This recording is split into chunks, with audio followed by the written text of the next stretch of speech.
नमस्कार, naukinews.com में आपका स्वागत है। आज के अखबार में देश की तस्वीर छपी है। देश के हालात क्या हैं और देश के लोगों के हालात क्या हैं।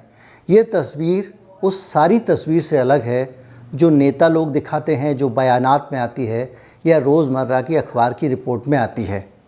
कहीं कोई व्यक्ति किसी को चाकू मार देता है तो वो एक चाकू मारने की घटना आती है, लेकिन पूरे साल में कहाँ क्या हुआ और उसमें हमारे सरकार की और सरकार से ज़्यादा हमारे समाज की तस्वीर कैसी दिख रही है, ये देखना हो तो आंकड़ों से आप सही से देख सकते हैं। इस देश के जो आंकड़े आए हैं एनसीआरबी के, वो आपने पढ़े होंगे और उन आंकड़ों के ज़रिए बहुत सारे लोगों का अलग अलग विश्लेषण आ रहा है। कोई बता रहा है इस राज्य में ये बढ़ रहा है, कोई बता रहा है उस राज्य में वो बढ़ रहा है। किस राज्य में कौन सा अपराध ज़्यादा है ये इम्पॉर्टेंट नहीं है। इम्पॉर्टेंट ये है कि हमारा समाज किस तरफ जा रहा है, उसकी तरबियत कैसी हो गई है, उसका अपना अंदाज़ कैसा हो गया है, उसकी सामाजिक, मानसिक, आर्थिक दशा कैसी है, बेरोज़गारी ज़्यादा है या भूखमरी ज़्यादा है या मानसिक स्वास्थ्य खराब है, ये सब इन आंकड़ों से पता चलता है। मैं बात कर रहा हूँ एनसीआरबी के आंकड़ों की, नेशनल क्राइम रिकॉर्ड ब्यूरो के आंकड़ों की। इसके ज़रिए हम आज अपने विश्लेषण में ये जानने की कोशिश करेंगे कि देश का आज की तारीख में सामाजिक ताना बाना कैसा है, हम बेहतर हुए या बिगड़ गए। कहीं मत जाइए, चैनल को सब्सक्राइब कर लीजिए।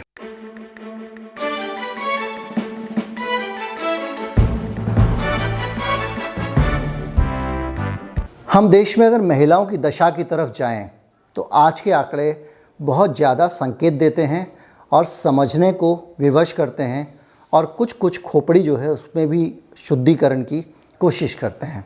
आज के आंकड़े वो बता रहे हैं कि भारत में रोज़ 77 बलात्कार होते हैं, 77 रेप केसेस होते हैं और बहुत ज़्यादा विश्लेषण, इतना परसेंट यहाँ बढ़ गया, इस राज्य में उस राज्य में ज़्यादा है, ये सब चीज़ें हैं। लेकिन इसके बीच में जो हमारी समझने की चीज़ है मेरी नज़र में, वो ये है कि ये आंकड़े एक पैटर्न दिखा रहे हैं और वो पैटर्न ये है कि जिन राज्यों में आप सबसे ज़्यादा पर्दादारी करते हैं, बहुत सहेज कर बेटियों को रखते हैं, सो कॉल्ड सहेज कर, और जिन राज्यों में आप सबसे ज़्यादा सामाजिक सख्तियाँ बेटियों पे बरतते हैं, लोग कहते हैं ना कपड़े ऐसे पहनोगे तो ये हो जाएगा, कपड़ों से लड़कियों के ईमान डोल जाता है, घर से मत निकलो, ये सब नेताओं के बयान आप सुनते रहते होंगे समय समय पर। बहुत सारे जो पंडित जी हैं, मौलवी लोग हैं, वो भी इस तरह का ज्ञान बांटते फिरते हैं।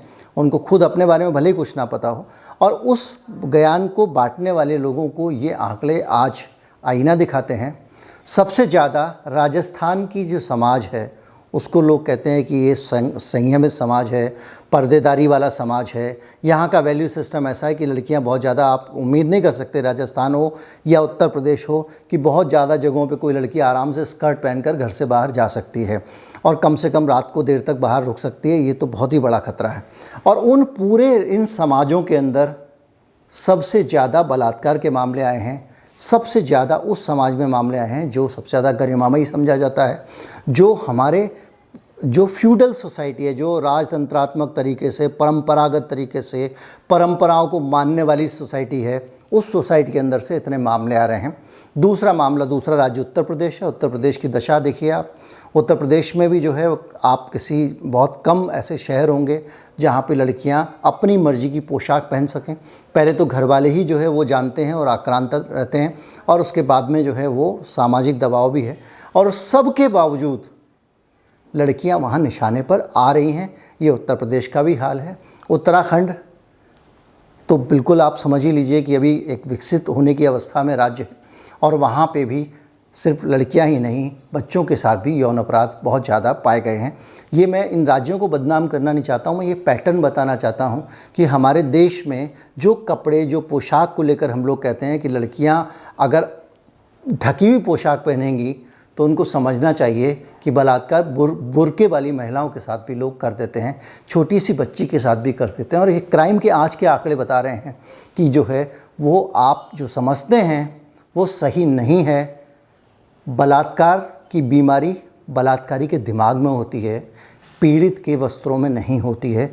दूसरी समस्या जो सबसे बड़ी आज के आंकड़ों में दिखाई दे रही है, वो दिखाई दे रही है जातीय हिंसा की, जातीय भेदभाव की, जातिगत जो बीमारी है वो किस तरह से हमारे समाज में है। अक्सर हम में से कई लोग ये कहते हुए पाए जाते हैं कि देश में आरक्षण बंद कर देना चाहिए, अब आरक्षण की ज़रूरत नहीं है, भेदभाव कहाँ बचा है साहब, अब तो कोई, ये ख़ास तौर पे हम सब जो ऊंची जाति के लोग हैं, तथाकथित ऊंची जाति के लोग हैं, जो दलित नहीं हैं, उन सब लोगों के अंदर ये धारणा बन गई है, क्योंकि वो शहरों में रहते हैं और शहरों की एक इक्वल सोसाइटी है, तो उनको लगता है कि बाकी जगहों पे भी स्थिति ऐसी होगी, अब तो बहुत कुछ बदल गया, वो सारी बातें चली गई। ये सारे तर्क हम अक्सर अपने आसपास अपने उस इको चैम्बर में सुनते रहते हैं जिसमें हमारे जैसे ही लोग रहते हैं। लेकिन अगर आप इस साल के आंकड़े देखेंगे, हमारे देश में 9.4% मामले बढ़ गए हैं जाति के आधार पर उत्पीड़न के मामले। करीब 9.4% मतलब 9.5% के आसपास इस तरह के मामले बढ़ गए हैं जिसमें जाति के आधार पर लोगों को उत्पीड़ित किया गया है। ये 2020 का समाज है, जब लॉकडाउन भी था, सब कुछ था, उसके बावजूद इसके अलावा अलग अलग जगहों पे जाति हिंसा की घटनाएं भी देखने को मिली हैं। जाति के आधार पर हमले किए गए और उसके बदले में जवाब मिला।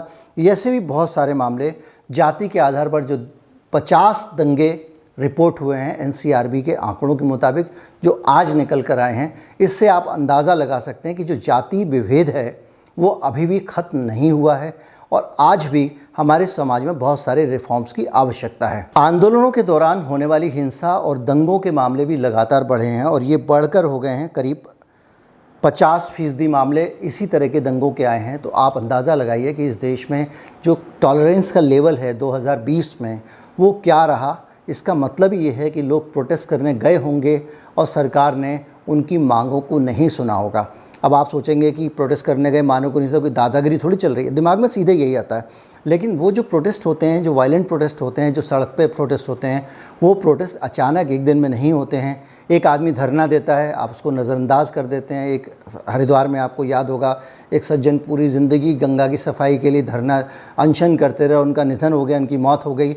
शाहीन बाग का मामला आपके सामने है, शांतिपूर्ण धरना चलता रहा, सरकार उसको बदनाम और नज़रअंदाज करती रही, लेकिन वो किसी तरह से मामले का हल निकालने की दिशा में कोई काम नहीं किया। तो ये जो चीज़ें हैं, आप जंतर मंतर पे देखते हैं, बहुत सारे धरने होते हैं।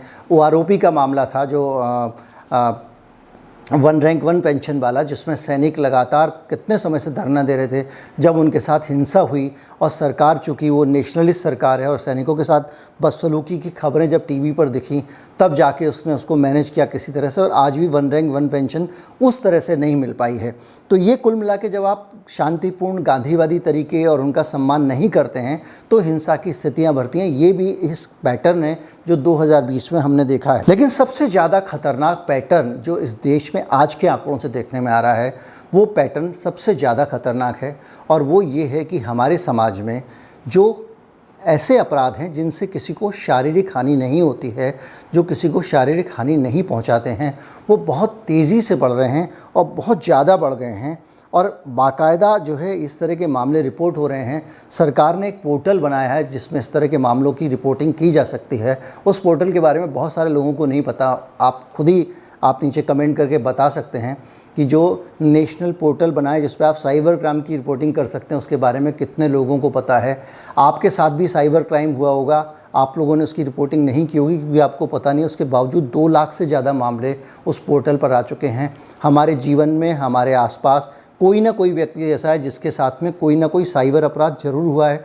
चाहे वो फेसबुक पे आके आपसे पैसे कोई मांगने लग जाए, झूठा आइडेंटिटी बना के, मेरी आइडेंटिटी बना के इंस्टाग्राम पे और फेसबुक पे कई लोग पैसे मांग चुके हैं, या कोई दूसरा तरीका हो, या कोई आदमी आपके अकाउंट से पैसे निकाल ले, OTP फ्रॉड कर ले।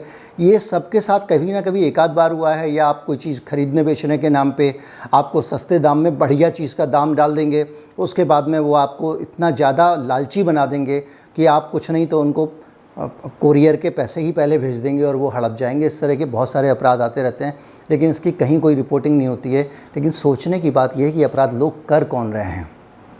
ये मैं नहीं कह रहा हूँ, ये सरकार मानती है कि अपराध करने वाले लोग वो बेरोज़गार लोग हैं जिनको नौकरियाँ नहीं मिल रही हैं, वो युवा लोग हैं। बाकायदा झारखंड में पंचायत स्तर पे ये व्यवस्था की गई है, लाइब्रेरी बनाई है सरकार ने, ताकि जो इस तरह के बच्चे हैं, जो इस तरह के अपराधों में लिप्त हैं, वो उनको एक दिशा मिल सके और वो अगर नौकरी करना चाहें, जो बच्चे नौकरी करना चाहते हैं वो इन अपराधों की तरफ ना जाएं, तो कम से कम पढ़ने लिखने, कॉम्पिटिटिव एग्ज़ाम और सरकारी नौकरियों के लिए तैयारी करने के लिए उनको एक सुविधा मिल जाए, किताबें मिल जाएं, एक लाइब्रेरी मिल जाए, जो हम इस देश में अपने नौजवानों को आज तक नहीं दे पा रहे हैं। इससे आप अंदाज़ा लगा सकते हैं कि क्या स्थिति है। अकेला जामतारा एक ऐसी जगह है जहाँ पे 20 राज्यों की पुलिस जाके गिरफ्तारी करती रहती है। देवघर है उसके पास में, जहाँ पे भी बहुत सारा साइबर क्राइम है, और जितने लड़के ये काम कर रहे हैं वो सब यंग लड़के हैं, घर के ज़रूरतमंद लड़के हैं, और उनके पास में नौकरियाँ नहीं हैं। और ये अपराध तेज़ी से 2020 में बढ़े, और उनके बढ़ने की जो वजह थी वो यही थी कि बेरोज़गारी और भूखमरी, जो आर्थिक मंदी आई तेज़ी से इस मंदी सरकार में, उसके कारण बहुत सारे नौजवानों को झटका लगा। कई लोग महानगरों से पलायन करके वापस गए। पहले नोटबंदी आई थी, उसके कारण असर हुआ। जीएसटी के कारण छोटी फैक्ट्रियां बहुत सारी बंद हुई।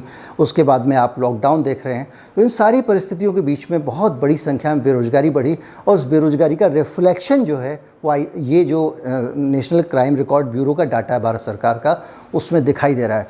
मैं उम्मीद करता हूं कि ये पूरी जानकारी जो मैंने आपको दी है वो आपको ये समझने में मदद करेगी कि हमारा देश किस दिशा में जा रहा है, क्योंकि ये सीधी जानकारी देश से आपको मिल रही है। देश का डाटा है। ये जानकारी कहीं कोई पक्ष नहीं रख रहा है, ना कोई पार्टी रख रही है, ना कोई और रख रहा है, ये सिस्टम रख रहा है। बाकी अगर आंकड़ों में भी कोई खेल कर दे तो कुछ नहीं कह सकते हैं। ये हमने देखा भी है, किया भी जाता है आंकड़ों में खेल। और आंकड़ों में खेल ना करने के लिए एक बात के लिए मैं अप्रिशिएट करेंगे गृह मंत्री अमित शाह को, क्योंकि दिल्ली में उनकी सरकार है और सीधे दिल्ली पुलिस वो देखते हैं, और वहाँ पे ये दावा किया जा रहा है एनसीआरबी द्वारा कि इस बार जिसने भी मुकदमा दर्ज कराना चाहा उसकी रिपोर्ट दर्ज की गई है। अगर दिल्ली में ऐसा हुआ है तो ये बहुत अच्छी बात है। अगर एफआईआर पूरी तरह दर्ज हो रही है, एक सही दिशा में सही कदम है। लेकिन फिर भी ये भी पॉपुलिस्ट बातें ज़्यादा लगती हैं जब तक अपने अनुभव से चीज़ें सामने ना आए। कुल मिलाकर मेरी कोशिश है आपको एक सही पर्सपेक्टिव से चीज़ें बताने की, वो मैंने आपको बताई है। आप अगर इस चैनल को सपोर्ट करना चाहते हैं तो उसके लिए अपनी आय, अगर आपकी आय अधिक है, उससे जो अतिरिक्त धन है, मैं जानता हूँ किसी को भी अपनी आय अधिक नहीं लगती है, लेकिन फिर भी आपको अगर लगती है, और उस धन में से थोड़ा सा धन हमारा UPI ID है नीचे, उसके ज़रिए आप हमको वो भुगतान कर सकते हैं। और जिसके पास पैसे नहीं हैं वो कतई ये ना सोच के चले कि वो इस चैनल पे उसका हक कम है। ये सबका अधिकार है, और जो दे उसका भला, जो ना दे उसका भला वाली स्थिति है। उम्मीद करता हूँ वीडियो अच्छा लगा होगा। अगर अच्छा लगा हो तो ज़्यादा से ज़्यादा लोगों तक पहुँचाएँ। नमस्कार, जय हिंद।